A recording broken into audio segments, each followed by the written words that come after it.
Get out now, or I séchez late, or I'm calling the sheriff to arrest you for trespassing. I'm standing in the doorway of the remote mountain A-frame I bought 3 months ago, deed in hand, truck packed with tools, ready to turn this abandoned cabin into my dream retreat. Instead, a Karen in an apron is flipping pancakes in my kitchen, snapping, This is OLR family cabin since the 80s, sweetie. Yo, you're trespassing. Bacon sizzles, coffee brews, kids laugh upstairs. Family photos plaster the walls I plan to renovate. Bikes clutter the porch. Herbs grow where my workshop was supposed to be. This is my property. She waves her spatula. Good luck proving that up here, honey. Blood boiling. This family's turned my renovation into their nightmare. What would you do?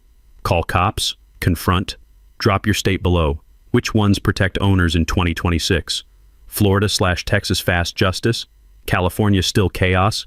Comment your take plus state now. Let's expose the real squatter battles. Let me rewind this nightmare and explain how I walked straight into Karen hell. I'm Jake Morrison, 34, Phoenix electrician who spent 3 years eating ramen and working double overtime after my divorce. My ex took the house, the dog, and half my sanity, left me with $50,000 and a burning need to disappear somewhere lawyers don't vacation. This A-frame popped up online. 1970s mountain isolation, 2.5 acres, estate sale. Owner died, no family. The photos showed cobwebs thick as curtains, mouse droppings decorating the counters, and that beautiful neglected vibe that screams, fixer-upper gold mine. Perfect for a guy who speaks fluent power tool and needs serious alone time. I did everything by the book. Inspection, title search, proper escrow. The estate attorney seemed legit. Tired old guy drowning in paperwork who just wanted these abandoned properties off his desk. The sweet smell of pine sap and possibility filled my truck as I drove away with signed papers 3 months ago. Finally, something that belonged to me. Fast forward to today's kitchen ambush and meet the Kelsworth crime family. Brenda, 52, former HOA dictator who got mysteriously retired after some embezzlement whispers. Picture every entitled suburban mom who demands to speak to managers, except she's traded her minivan for flannel and thinks mountain living makes her authentic. The woman radiates that special Karen energy that could sour milk at 50 yards. Dale, 48, unemployed contractor with the dead-eyed stare of a man whose dreams died somewhere around his 3rd DUI. He's got that bitter mountain man cosplay going, beard, flannel, truck held together with duct tape and rage. You know the type, blames outsiders for every personal failure. Trevor, 17, their charming offspring who got kicked out of school for anger management issues. Kid's got dead shark eyes and the kind of entitled smirk that makes you understand why some animals eat their young. Plus mystery kids upstairs. Apparently this family breeds faster than they work. Brenda's playing victim with Academy Award commitment. My precious Uncle Harold promised us this cabin in 1995. We've been the caretakers, the guardians of family legacy. She's waving this crumpled notebook paper like it's the Magna Carta, complete with crocodile tears. Knowledge nugget. Real adverse possession requires 15+ continuous years of open, notorious occupation against the owner's interest. These people moved in 8 months ago to an already dead owner's property. Legally, they're just trespassers with delusions. The smell of their bacon grease mixed with my rising blood pressure as Dale played good cop. Look, city boy, maybe we work something out. You got cash, we got sweat equity. Mountain partnership, you follow? Partnership. With squatters. In my own house. I need you gone. Today. Brenda's soccer mom smile turned arctic. Oh, sweetie, mountain justice works differently up here. You can't just wave government papers and expect folks to scatter like startled deer. Government papers, she means my legal deed. The crunch of gravel felt like grinding teeth as I retreated to my truck. But here's the kicker. They'd already called the county clerk, filed police reports, positioned themselves as the tragic victims, before I even knew there was a game. At the county office, some overworked bureaucrat confirmed my deed while mentioning concerns about the transaction. The sheriff's deputy was peak helpful. Civil matter, pal. Lawyer up. Lawyer money. Right. After buying a house. But the real kick in the nuts came at Betty's diner. The owner took one look at me. You're that California scammer trying to steal the Kelsworth family cabin, right? California? I'm from Arizona. But Princess Brenda's been busy poisoning the well, telling everyone some out-of-state con artist forged documents to steal their family heritage. The coffee tasted like betrayal mixed with mountain hospitality. Trevor's cackle echoed from the parking lot where he was carving scammer into my tailgate with a key. This wasn't about property anymore. This was psychological warfare, mountain style. Game on, Kelsworths. The Kelsworths weren't content with just stealing my house. They wanted to bury me legally. 3 days after our kitchen showdown, I'm drinking gas station coffee when this guy in a cheap suit walks up. "Jake Morrison, you're being served."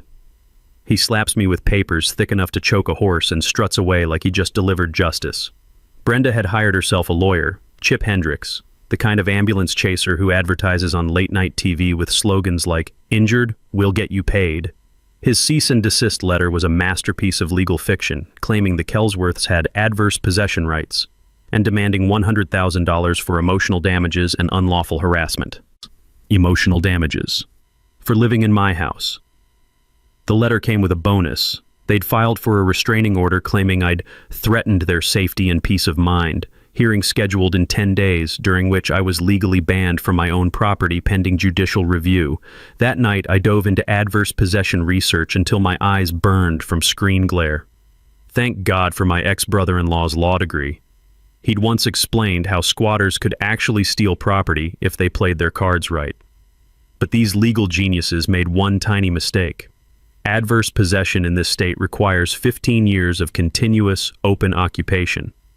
The Kelsworths moved into my cabin 8 months ago.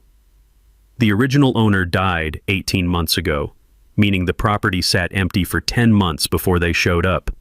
Even better, I remembered reading somewhere that adverse possession can't start against a dead person's estate until probate closes and transfers to new owners, which resets the clock to 0. They'd basically filed a lawsuit admitting to criminal trespassing, the taste of victory coffee mixed with my morning rage as this sank in. Time to hire my own legal pit bull. Maria Santos came recommended by 3 different electricians who'd survived contractor disputes. Sharp as a razor, zero tolerance for bullshit, and the kind of courtroom presence that makes opposing lawyers consider career changes. Her office smelled like leather and confidence. Exactly what I needed. "Let me understand this," Maria said, flipping through Chip's legal fiction. "They're claiming adverse possession rights that started -6 years ago?"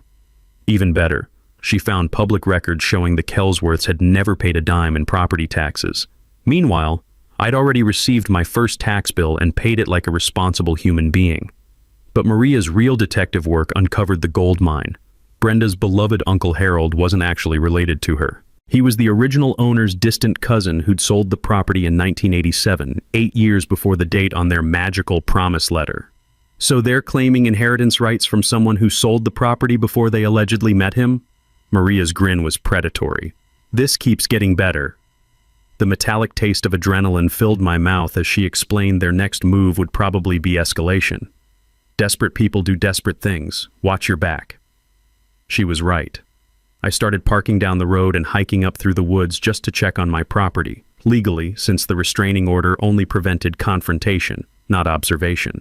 The smell of wood smoke and bacon would hit me each morning as I crept through the pine trees, watching their routine unfold. That's when I discovered something that changed everything. The Kelsworths didn't actually live there. Every day at 8 a.m. sharp, Dale's rust bucket truck would rumble up the mountain carrying the whole family. They'd spend the day playing house, then pack up and leave by 4 p.m. like clockwork. I followed them once. Their real address was a rental house in town. According to Betty's Diner Gossip Network, they were 3 months behind on payments. These weren't squatters defending their home. They were commuting to their crime scene like it was a day job. Armed with this intelligence, Maria and I planned our counterattack. We'd document their fake residency, challenge their adverse possession timeline, and expose the whole charade in court. But the Kelsworths weren't done playing games. I woke up to find private property, Kelsworth family land signs hammered into trees all around my acreage. Dale had also started his improvements, specifically tearing out the original stone fireplace I'd planned to restore and replacing it with some Home Depot monstrosity that looked like a Vegas casino threw up. The sound of his sledgehammer echoing through the valley at dawn felt like nails on a chalkboard mixed with personal violation. Brenda, meanwhile, had discovered her calling as a mountain entrepreneur. She started charging hunters $20 for parking permits during deer season, pocketing cash from guys who assumed she owned the place. Her next-door post advertising authentic mountain parking access got 43 responses before I could screenshot it for evidence. But their masterstroke was social media warfare. Brenda posted my license plate number on every local Facebook group with the caption, "Wanted. Information about this scammer trying to steal our family land. Spread the word. Protect your neighbors."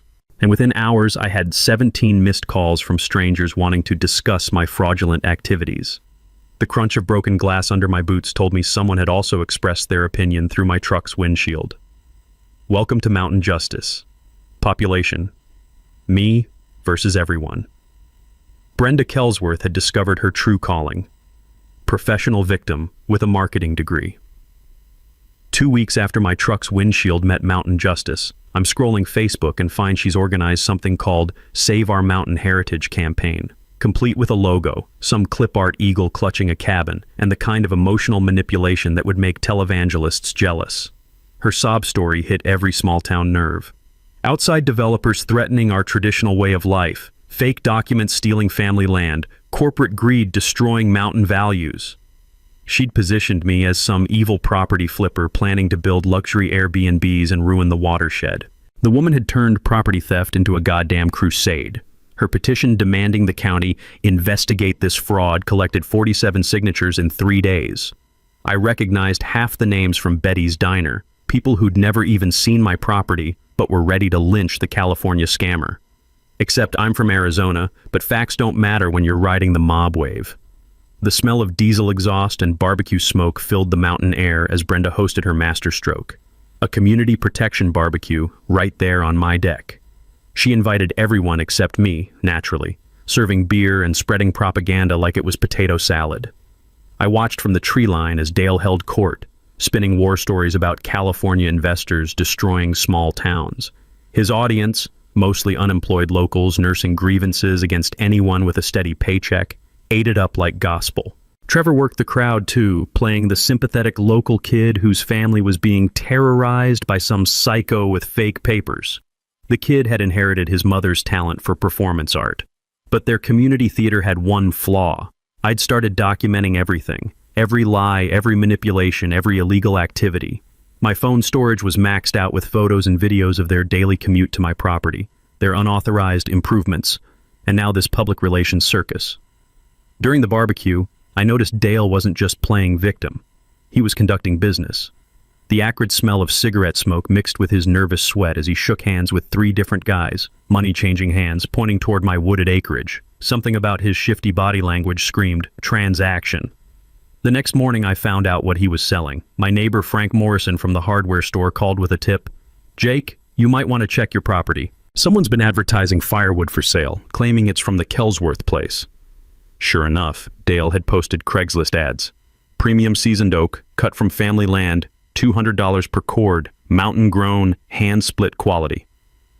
The photos showed my trees, specifically the mature oaks I'd planned to build a deck around. I hiked up to find a clear-cut zone behind my cabin. Dale had harvested at least 15 trees, leaving stumps and tire tracks like a logging operation.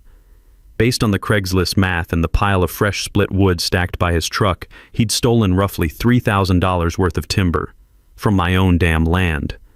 The taste of pure fury mixed with pine sap as I stood in what used to be my future backyard oasis. But here's where my contractor brain kicked in. I'd learned years ago to follow the money trail when someone's running a scam. So I tailed Dale to his wood deliveries, staying far enough back to avoid the restraining order, but close enough to document his timber theft empire. 3 stops, 3 cash transactions, 3 satisfied customers buying stolen wood from a guy who doesn't own a single tree. I photographed license plates, recorded conversations, and built a case that would make prosecutors weep with joy. That's when I remembered something Betty mentioned at the diner, how the Kelsworths had been bragging about their insurance money for storm repairs. I'd brushed it off as small-town gossip, but now my electrician instincts were tingling. People who steal timber usually steal everything else, too. One public records search later, I hit the jackpot. The Kelsworths had filed an insurance claim on their property for storm damage repairs. $8,500 for a roof that wasn't actually damaged, collected 3 weeks after they started squatting, using fake lease agreements as proof of occupancy, insurance fraud on property they didn't own. These people weren't just thieves, they were criminal entrepreneurs running a full-scale operation from my mountain retreat. The pieces clicked together like a perfectly wired circuit. Fake residency for adverse possession, timber theft for immediate cash flow, insurance fraud for major payouts, and social media warfare to prevent investigation. The Kelsworths had turned squatting into their family business. Maria Santos nearly choked on her coffee when I walked into her office with 2 banker boxes of evidence. They're not just trespassing, I explained. They're running a criminal enterprise from my property. Her predatory grin was back.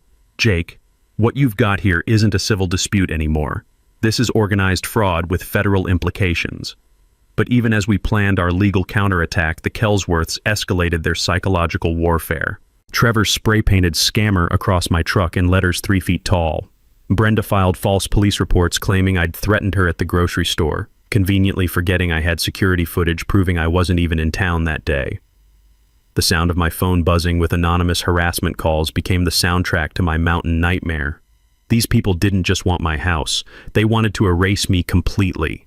Too bad they picked the wrong electrician to fuck with. The Kelsworths had officially crossed the line from theft into full-blown environmental terrorism. I knew they were getting desperate when I found my property survey stakes, the ones marking my legal boundaries, pulled up and turned into modern art. Dale had poured maple syrup over each destroyed marker, creating these bizarre ant magnets that looked like some twisted outdoor installation. Each stake had cost me $150 to have professionally placed by a licensed surveyor. Destroying survey markers is a felony in this state, but apparently the Kelsworths thought adding breakfast condiments made it legal. The next morning brought a special delivery, another police visit, this time with Brenda claiming I'd aggressively confronted and threatened her at Morrison's hardware store the previous afternoon. Problem was, I had a timestamp receipt proving I was buying electrical supplies in Phoenix that entire day, 4 hours away. She'd filed a false police report, another felony. These people were collecting charges like they were going for some kind of criminal achievement award. But their real masterstroke was the family reunion from hell. Thanksgiving weekend arrived with the subtle grace of a trailer park invasion. The acrid smell of burnt transmission fluid announced the arrival of Brenda's extended family before I even saw them. Her sister Diane rolled up with her husband Chuck and 3 kids in a rusted RV that leaked something brown onto my driveway. 2 more cousins arrived with ATVs, generators, and enough beer to float a battleship. Suddenly my mountain retreat looked like a refugee camp for the terminally unemployed. They weren't just squatting anymore. They were establishing a compound. Dale started charging family members $50 a week for camping fees, creating documented rental income to strengthen their adverse possession claim. I watched through binoculars as money changed hands and Dale scribbled receipts on fast food napkins. These people had turned criminal trespassing into a multi-generational business model. But the environmental carnage they unleashed made my electrician's soul weep. I'd spent years working construction sites where environmental compliance meant the difference between profit and bankruptcy. The Kelsworths treated my pristine mountain property like their personal toxic waste facility. Dale was emptying motor oil directly into the creek that fed the town's watershed. Not draining it into containers, literally pouring quart bottles straight into flowing water while his nephew Trevor filmed it on TikTok like some redneck comedy show. The rainbow sheen floating downstream looked like a miniature oil spill, complete with dying fish floating belly up. That's when I discovered something that changed everything. They weren't just destroying my property randomly. This was intentional sabotage designed to make the land worthless. I found Dale's notebook tucked under his truck seat during one of their town runs, pages of calculations. Environmental cleanup costs, minimum $50,000. Property value after contamination, maybe $10,000. Insurance payout for accidental damage, $85,000. They were poisoning my land to force me to sell cheap, then planning to collect insurance money for the accidental contamination they'd caused themselves. The taste of pure rage mixed with mountain air as I photographed every page of their criminal business plan. Their ATV brigade was systematically destroying the protected wetland area behind my cabin, churning up fragile habitat that took decades to establish. I'd researched the area before buying. Those wetlands were federally protected under 3 different environmental acts. But now I understood why. They wanted maximum environmental damage to trigger mandatory federal cleanup orders that would bankrupt me. The real kicker was Dale's unlicensed auto repair shop spreading across my meadow. Cars and trucks arrived daily, leaving oil stains, antifreeze puddles, and battery acid burns where wildflowers used to grow. The sound of air wrenches and grinding metal had replaced birdsong as the official soundtrack of my stolen paradise. But every environmental crime got documented in my growing evidence collection. Photos, videos, GPS coordinates, timestamps.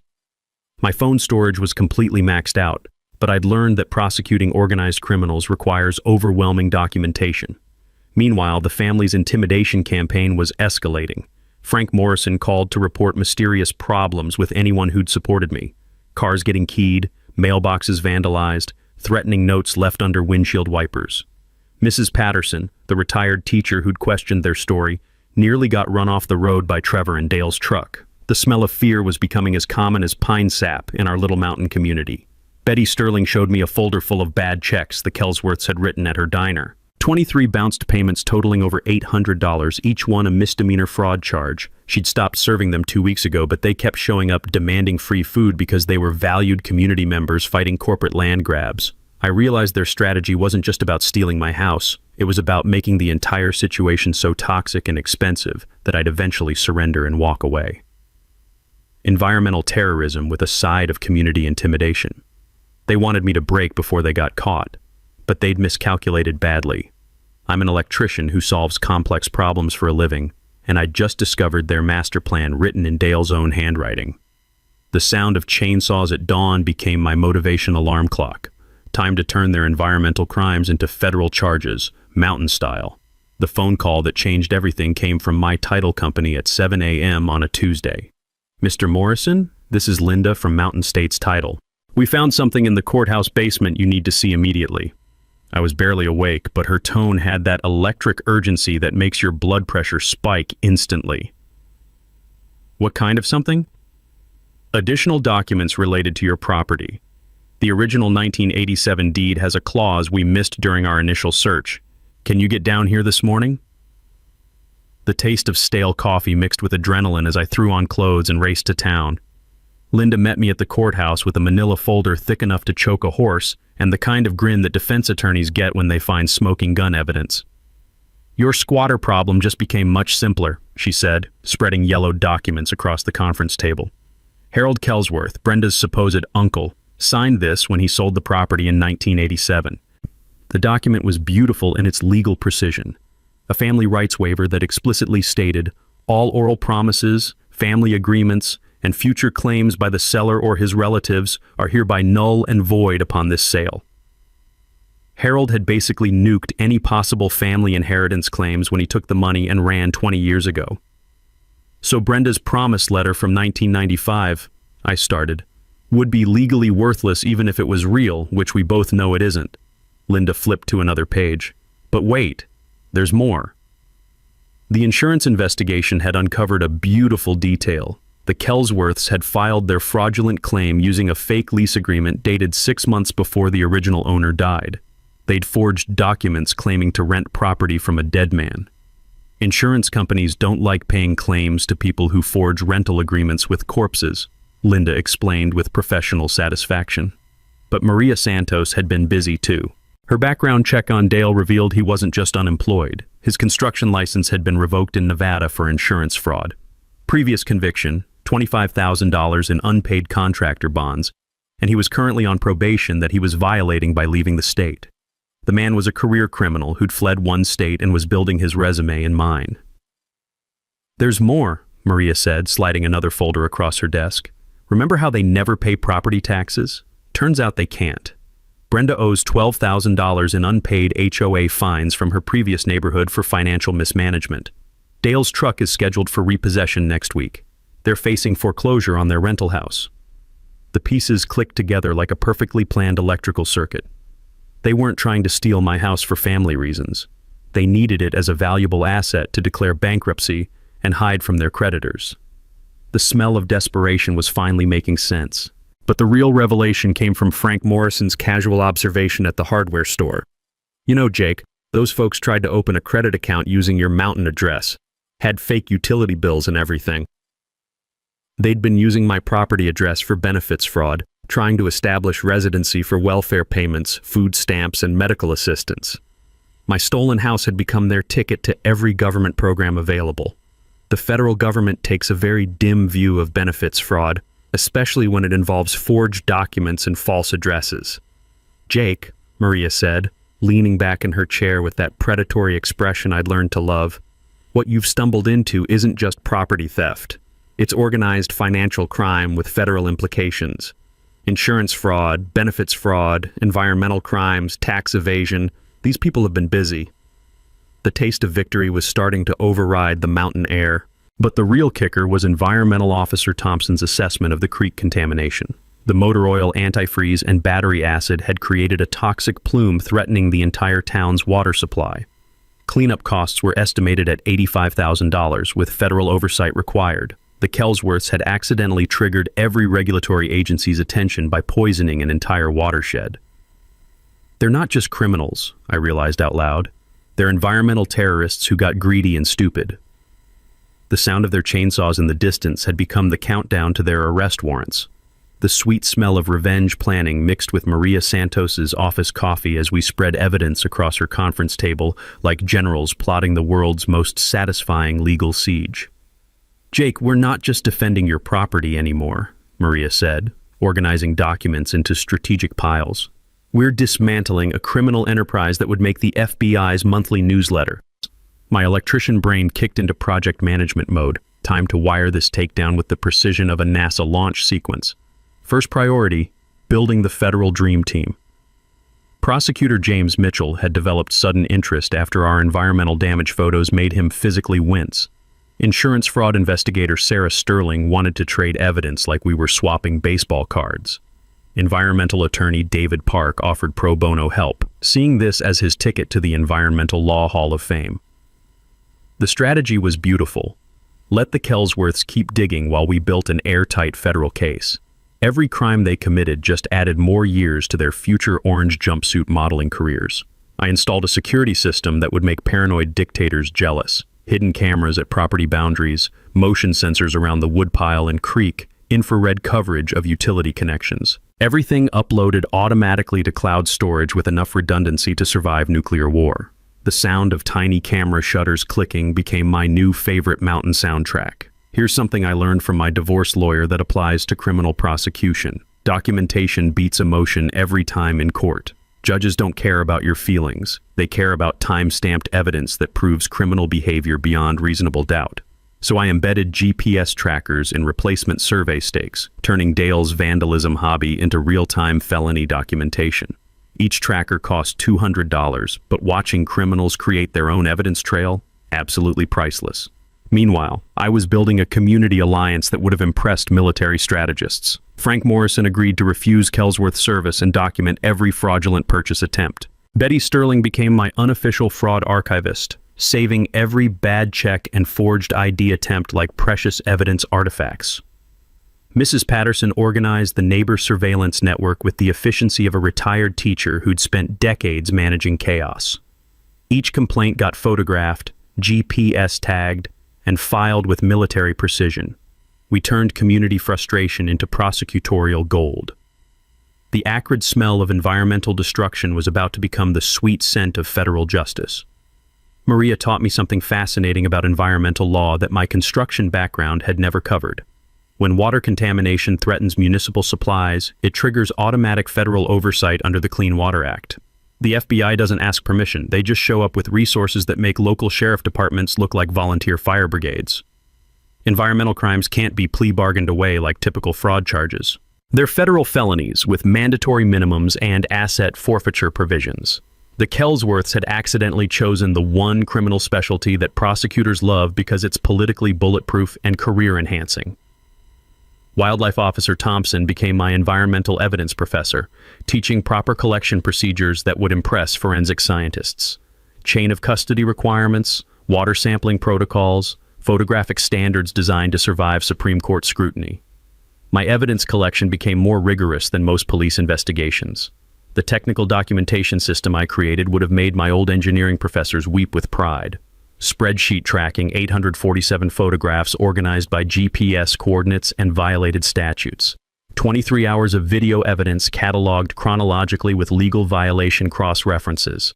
Financial records documenting $47,000 in theft, fraud, and environmental damages. Everything backed up to 3 different cloud services because desperate criminals sometimes try stealing evidence when they realize they're screwed.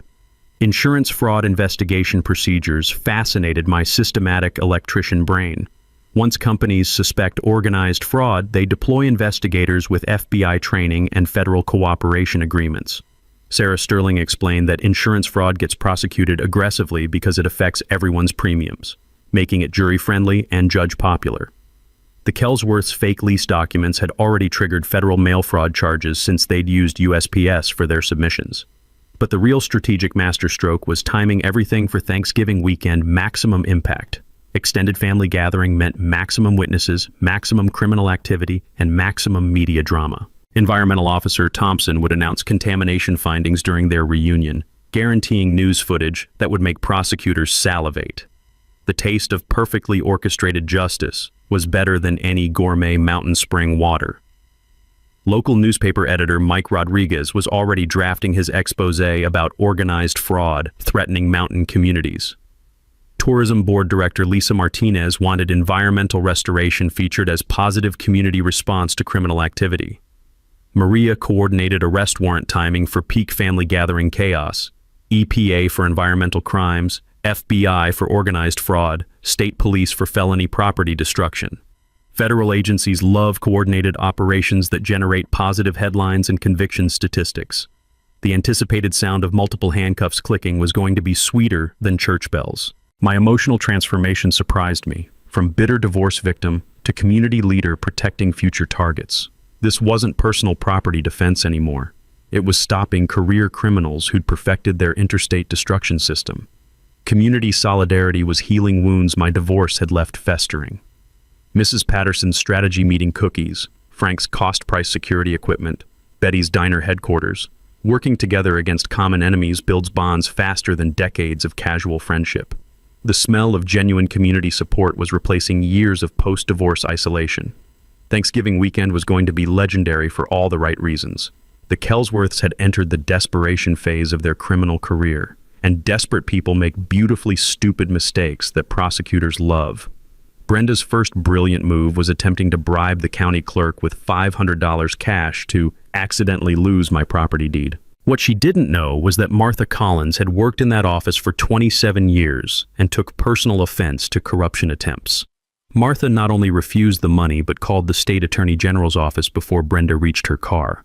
The smell of fresh printer ink filled Martha's office as she documented everything for the state investigation that was now officially underway.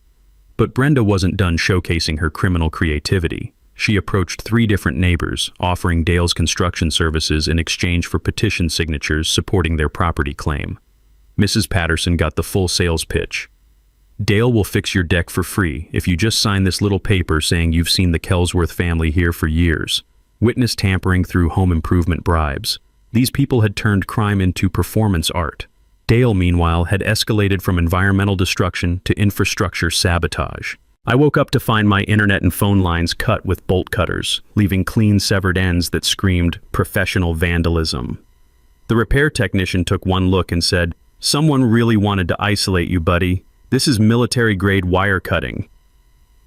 Of course, my hidden cameras had captured Dale's midnight infrastructure expedition in beautiful high-definition detail. The footage showed him sawing through cables while muttering about California tech bros who think they can spy on honest mountain folk. I'm from Arizona, but geographic accuracy wasn't Dale's strong suit. Their environmental terrorism reached new artistic heights when the extended family started using my property as their personal toxic waste facility. Trash bags, beer cans, broken furniture, and what appeared to be the contents of someone's septic tank spread across my meadow like a redneck apocalypse installation. The stench of rotting garbage mixed with human waste created an aromatic symphony that could make buzzards reconsider their career choices. But their public relations masterstroke was contacting Channel 7 News with their victim sob story about corporate land grabbing threatening mountain families. They staged a fake family reunion for the cameras, complete with Brenda delivering Oscar-worthy tears about losing our ancestral heritage to some out-of-state con artist. Dale posed as a disabled veteran defending family property from government corruption and corporate greed. The man had never served a day in his life, but stolen valor apparently flows naturally from career criminal DNA. Trevor delivered the performance of his young life, playing the sympathetic local teenager whose family was being terrorized by some psycho with fake documents. If this kid could stay out of federal prison, Hollywood was missing serious acting talent. Local viewers who didn't know the backstory devoured their victim performance like it was primetime drama. Meanwhile, I was documenting every crime with the methodical precision of someone building a federal case. Bribery attempts recorded on Martha's security system, witness tampering documented through neighbor testimonies. Infrastructure sabotage captured in 4K video with Dale's own voice providing criminal confession commentary. The taste of impending legal victory was getting sweeter with each felony they committed. But their desperation reached peak stupidity when Environmental Officer Thompson tried inspecting the creek contamination. Brenda attempted bribing him with construction services to overlook minor water issues and focus on the real criminal here. Thompson, a 20-year veteran who'd prosecuted environmental crimes across 3 states, wore a wire during their second bribery attempt and collected enough evidence to make federal prosecutors schedule happy hours. Here's what I discovered that changed everything. While researching their bribery attempts, I found Thompson's incident reports from Nevada. The Kelsworths had run this exact same scam before, squatting on abandoned properties, environmental destruction, insurance fraud, then fleeing when heat increased. They weren't just criminals, they were interstate specialists with a proven system. Thompson's Nevada files revealed their complete criminal playbook: establish fake residency, file fraudulent insurance claims, poison the environment to force cheap sales, bribe officials to delay investigation, then disappear across state lines when federal attention arrives. My property wasn't their first rodeo, it was their perfected criminal business model. The community corruption was spreading like environmental contamination. 2 town council members who'd originally supported the Kelsworths quietly distanced themselves after Frank Morrison shared the bribery evidence. Betty Sterling stopped serving them entirely after they attempted payment with obviously counterfeit $50 bills. Mrs. Patterson organized neighborhood surveillance with the efficiency of a retired teacher managing classroom chaos. 17 volunteers with smartphones became my unofficial evidence army, documenting every illegal act like they were creating a criminal documentary series. The sound of amateur investigators comparing notes at Betty's Diner became my favorite community soundtrack. But the real breakthrough came when Thompson shared their Nevada timeline.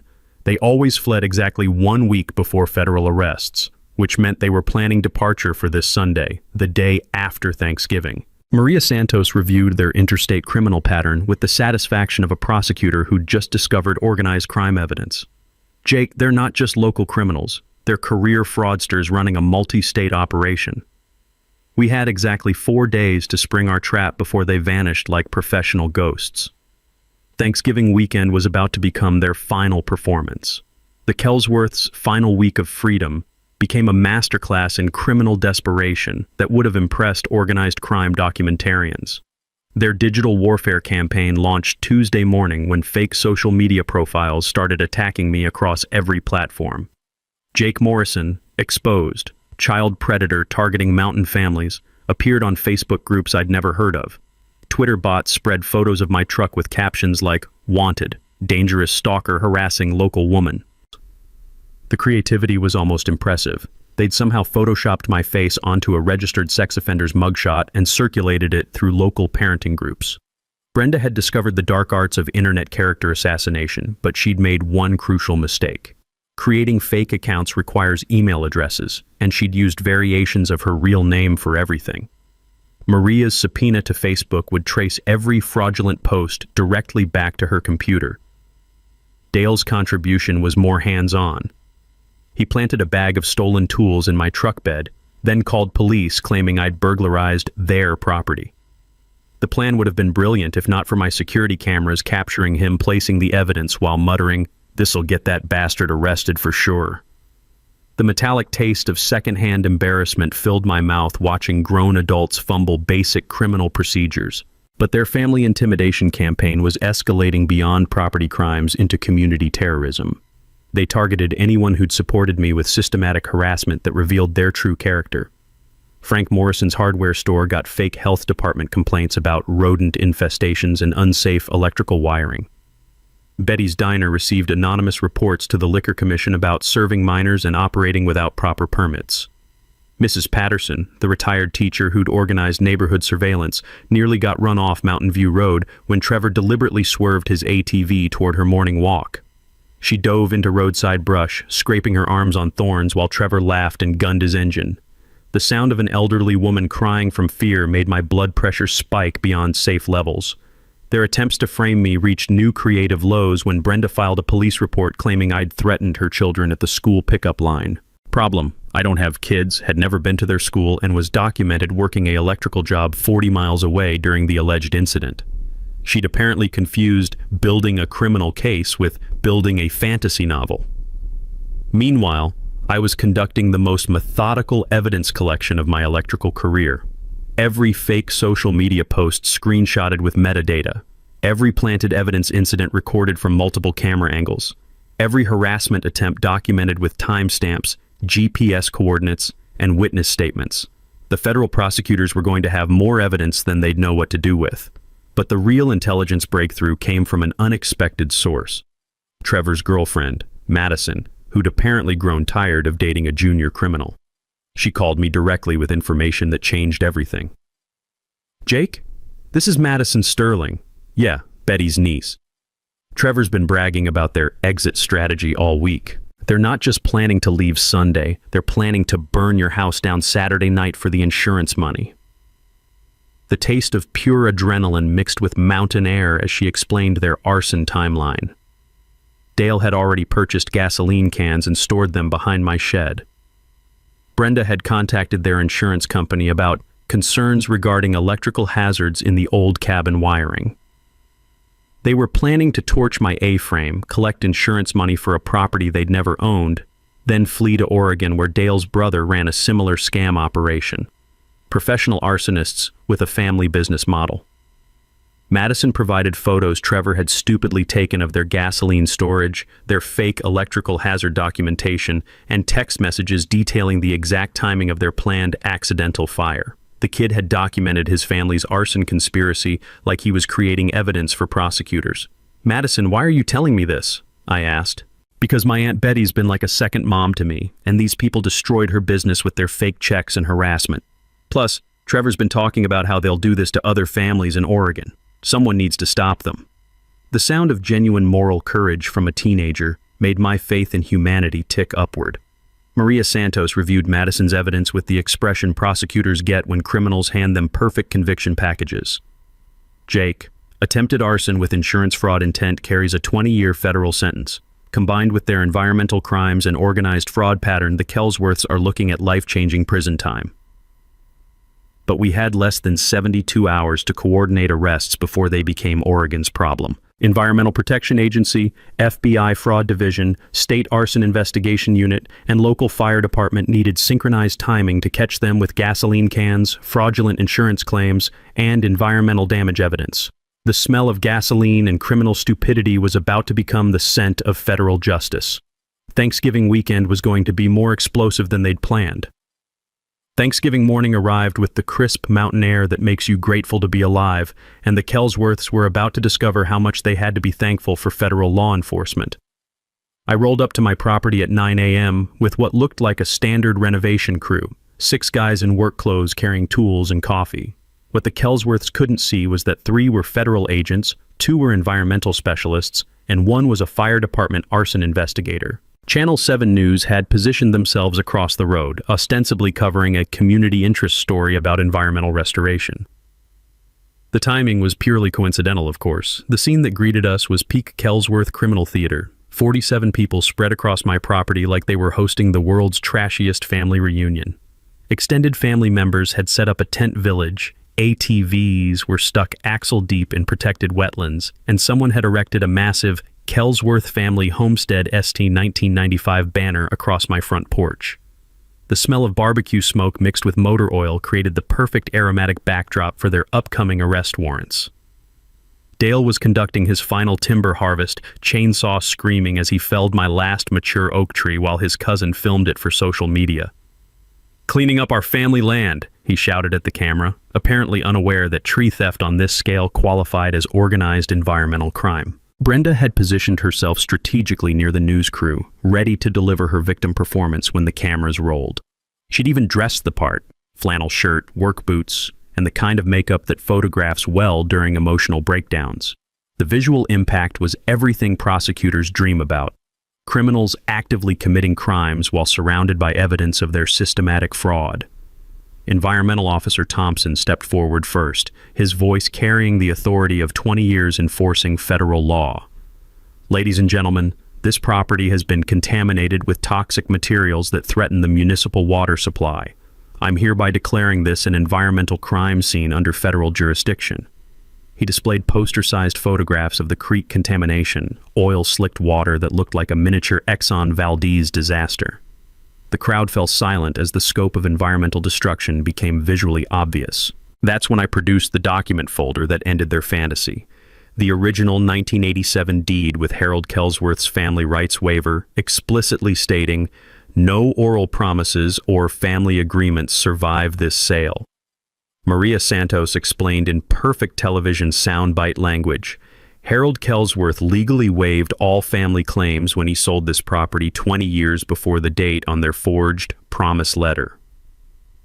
But the real mic drop moment came when insurance investigator Sarah Sterling announced the Kelsworth family filed fraudulent insurance claims on property they never owned, using forged lease agreements with a deceased property owner. The silence was so complete you could hear pine needles falling. That's when federal agents revealed their trump card, the gasoline cans hidden behind my shed, photographed and fingerprinted, with Dale's purchase receipts in his wallet. The arson investigation unit had been monitoring their insurance communications, recording Brenda's calls about electrical hazards that would justify an accidental fire claim. Attempted insurance arson with premeditated fraud intent, the kind of charges that make judges impose maximum sentences. The community witness power was overwhelming. 73 neighbors had gathered to support me, and they'd brought documentation of their own. Frank Morrison's folder of attempted bribery and fraud, Betty Sterling's collection of bad checks and fake IDs, Mrs. Patterson's detailed log of harassment and intimidation attempts. Trevor's girlfriend Madison stepped forward with her phone full of evidence, delivering the final blow. Trevor sent me videos of them planning to burn the house down Saturday night. I have text messages with the exact timeline. The look on Brenda's face as her son's criminal bragging destroyed their family was almost worth months of harassment. Federal agents moved with practiced efficiency. Handcuffs for Dale and Brenda, citations for the extended family, child services evaluation for minor family members. The sound of Miranda rights being read in stereo created the most beautiful mountain music I'd ever heard. Brenda's public meltdown was everything her victim performance had promised, screaming about government conspiracies and corporate corruption while being loaded into a federal transport vehicle. Dale blamed California liberals for his arrest, apparently unaware that federal environmental crimes aren't political issues. As Kelsworth belongings got loaded into evidence vehicles, environmental cleanup crews were already arriving. Community volunteers with shovels and determination, ready to restore what criminals had destroyed.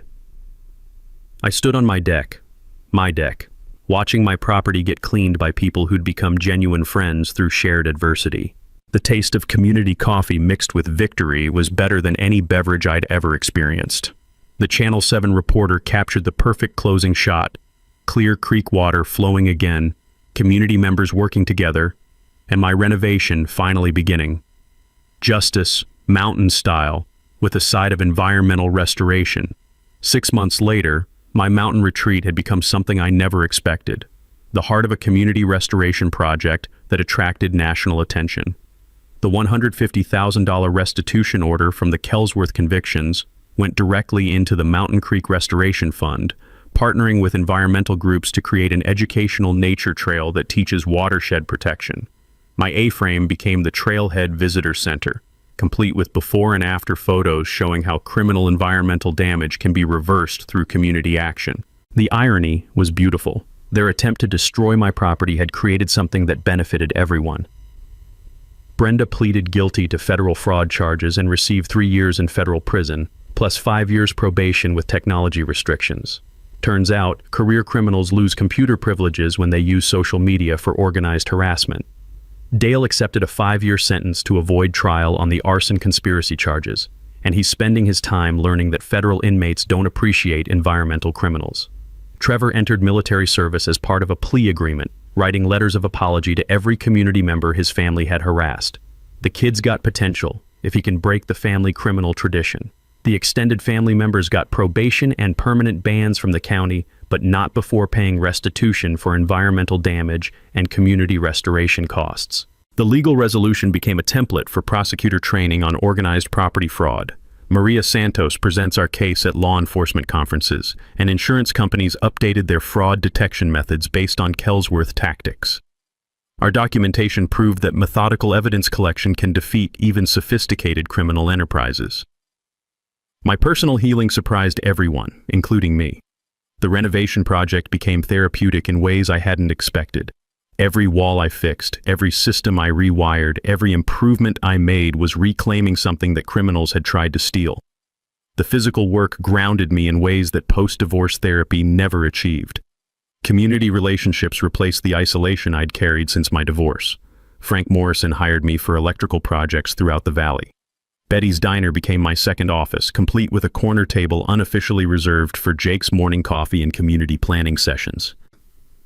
I'm dating Dr. Sarah Kim, the environmental scientist who led our creek restoration. She moved to the mountains to study watershed recovery and stayed for the community that emerged from our shared fight against criminal destruction. The economic impact spread beyond individual recovery. Our fraud case attracted positive media coverage that increased tourism revenue throughout the region. Property values rose with environmental cleanup, and our community organizing model got featured in rural development conferences. Environmental awareness increased dramatically after residents saw firsthand how quickly criminals could destroy delicate ecosystems. The town council implemented property verification procedures and environmental protection ordinances that prevent future Kelsworth-style operations. Our annual Mountain Heritage Festival celebrates genuine community values over manufactured victim narratives. The festival raises scholarship funds for local students pursuing environmental careers, and Betty's Diner serves as unofficial headquarters for planning community service projects. This year's festival featured a special workshop series teaching property law basics to homeowners, environmental protection methods for rural communities, and documentation techniques for fighting fraud. Knowledge sharing that protects future victims while building stronger community bonds. The nature trail has become a regional attraction, featuring restored wildlife habitat where motor oil spills once occurred. Children fish in creek sections that ran rainbow-colored with automotive fluids just months ago. Educational stations explain how environmental crimes affect entire communities and how citizens can protect natural resources. My workshop space teaches renovation skills to community members, creating the self-sufficiency that mountain living requires. The sound of power tools and collaborative learning replaced the chainsaws and generator noise that once marked criminal occupation. But the real victory is intangible. Proof that ordinary people can defeat organized criminals through patience, documentation, and community solidarity. The Kelsworths represented a system of predatory fraud that destroys individual lives and community trust. Our coordinated response proved that criminal enterprises collapse when communities organize effectively. The taste of clear mountain water mixed with genuine community belonging replaced the bitter flavor of isolation and victimization. Next month, I'm helping Frank Morrison document a suspicious property claim in the neighboring county. Different family, similar tactics, same need for methodical evidence collection and community organizing. The fight continues, but now we have a proven playbook.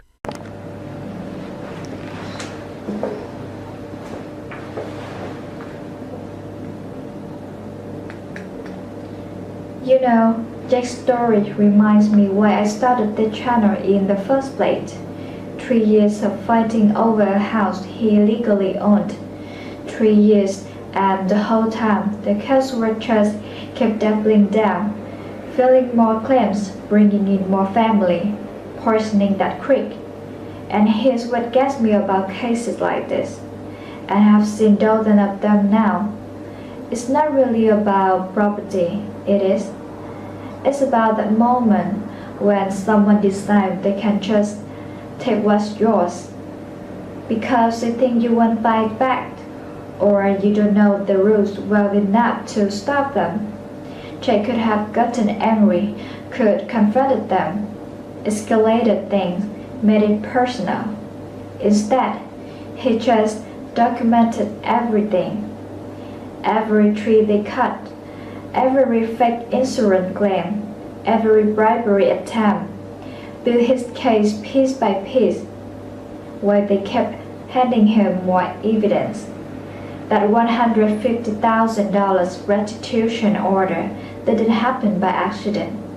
That's why to me is how many of you have reached out after this video with your own versions of this mess.